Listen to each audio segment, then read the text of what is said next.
enchanteurs, bienvenue sur ma chaîne Inspiration Enchantée. Je vais procéder aux guidances signe par signe pour le mois de septembre, des guidances sentimentales. Mais avant, je voulais vous faire un petit rappel. Vous rappelez que ce sont des guidances générales, ça ne peut pas parler à tout le monde. Allez faire un tour du côté de votre ascendant ou de votre signe lunaire si vous le connaissez. Et puis le temps est flexible, ce dont je parle peut s'être déjà passé, vous êtes en train de le vivre ou se passera au-delà du mois de septembre. Voilà, n'hésitez pas aussi à partager, liker, à vous abonner à ma chaîne. Vous êtes de plus en plus nombreux, je dois dire que ça me fait vraiment chaud au cœur. Et puis si vous avez besoin d'une guidance privée, je mettrai en barre d'infos le mail avec lequel vous pouvez me joindre. Alors à tout de suite pour votre signe.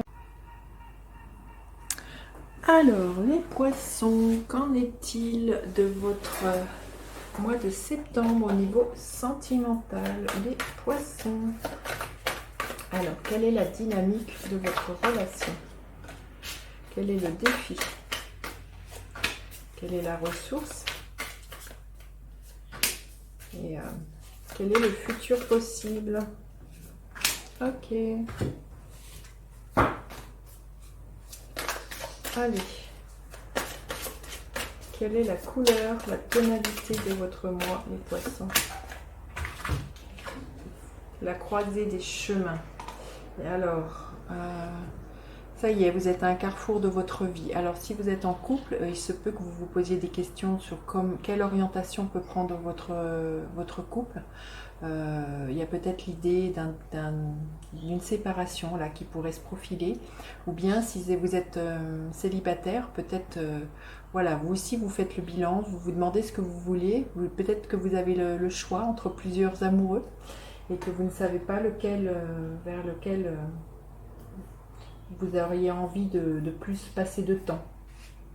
Alors, quelle est la dynamique de votre relation? Oui, il y a un ennui là. Alors, il y a quelque chose, il y a le à quoi bon, il y a l'idée de j'ai plus envie. Vous voyez, cette femme, elle est dans un état de tristesse. On la sent... blasé, j'ai envie de dire un peu blasé et puis dépité. C'est peut-être ça, alors d'aujourd'hui, au sein de votre relation, il n'y a plus le peps du début, il manque un élan, il y a quelque chose qui... de l'ordre de l'ennui. C'est peut-être pour ça que vous vous posez la question de savoir est-ce que je reste, est-ce que je pars. Il y a vraiment ça. Et puis, si vous êtes célibataire, ben oui, vous en avez marre d'être seul. Et peut-être que vous doutiez le fait que vous rencontriez quelqu'un en vous disant bah, j'ai passé l'âge, c'est pas pour moi, je mérite pas, enfin ce genre de choses que l'on pourrait avoir et ça crée beaucoup de questionnements et puis comment dire, oui, le à quoi bon, hein, à quoi bon, un espèce de ras-le-bol comme ça. Quel est le défi de ce mois-ci? Le défi, justement, c'est d'ouvrir son cœur, c'est de se dire que tout est possible. Alors si vous avez... si vous êtes au sein de votre couple, vous sentez que vous avez encore l'amour pour votre compagnon, là c'est d'ouvrir de nouveau votre cœur, c'est peut-être de voir là comment vous pourriez switcher, comment vous pourriez amener de la nouveauté, comment vous pourriez de nouveau enflammer la relation. Il y a vraiment comme ça, c'est de pas, même s'il y a des blessures au niveau de votre cœur, il y a quand même l'idée, le défi, c'est justement de vous ouvrir, peut-être de faire un bilan, mais l'idée c'est aussi d'en parler à l'autre aussi et de ne pas vous fermer complètement le cœur. Et si vous êtes célibataire, c'est pareil, c'est peut-être aussi de vous dire que vous méritez l'amour et que comment dire, que l'amour peut venir frapper à votre porte, qu'il suffit juste que vous voyez, vous changiez d'état d'esprit, hein, que peut-être que vous fassiez des choses différemment, que vous arrêtez peut-être de vous dire que c'est pas pour vous, hein. Il y a vraiment une idée comme ça d'ouvrir son cœur, de voir différemment et d'être confiant dans l'avenir. Alors, quelle est la ressource à mobiliser? L'énergie du roi de bâton. La ressource à mobiliser, justement, c'est d'être comment dire, ce que je vous disais, c'est de vouloir rallumer la flamme, c'est de savoir que l'on peut être séduisant, séduisante, qu'on a un pouvoir vraiment d'attraction, de manifester les choses. On a aussi c'est aussi l'idée d'entreprendre des choses. Le roi, il entreprend, il fait les choses, c'est d'être dans son rayonnement. Vous voyez, on voit ce lion qui est là.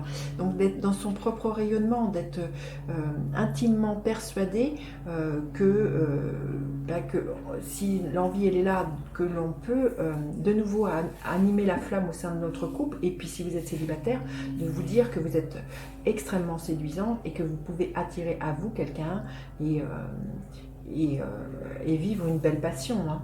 Alors, quel est le futur possible? Bah oui, c'est l'énergie du 6 de Pentacle, une énergie que j'aime beaucoup, beaucoup, qui est l'idée de donner-recevoir. J'ai envie de vous dire, c'est aussi être toi, le ciel t'aidera. Il y a vraiment cette idée-là, il y a vraiment l'idée d'un échange à faire au sein de votre couple, un échange mutuel. Il y a vraiment l'idée de réinstaurer, je sens quelque chose comme ça, de réinstaurer du dialogue, de réinstaurer de la passion, de réinstaurer une complicité. Donc voilà, c'est vraiment ce qui vous est demandé là, c'est de remettre du mouvement au sein de votre couple, les poissons. Alors, un conseil supplémentaire, les poissons. L'incarnation, honorez votre corps, il vous est confié pour abriter la beauté de votre âme.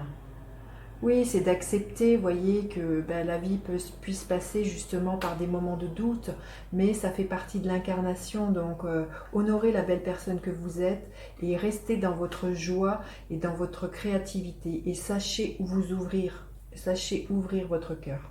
Voilà, j'en ai fini avec cette guidance. N'hésitez pas à partager, liker, à vous abonner à ma chaîne. Je vous dis à bientôt pour d'autres guidances. Bye bye les enchanteurs.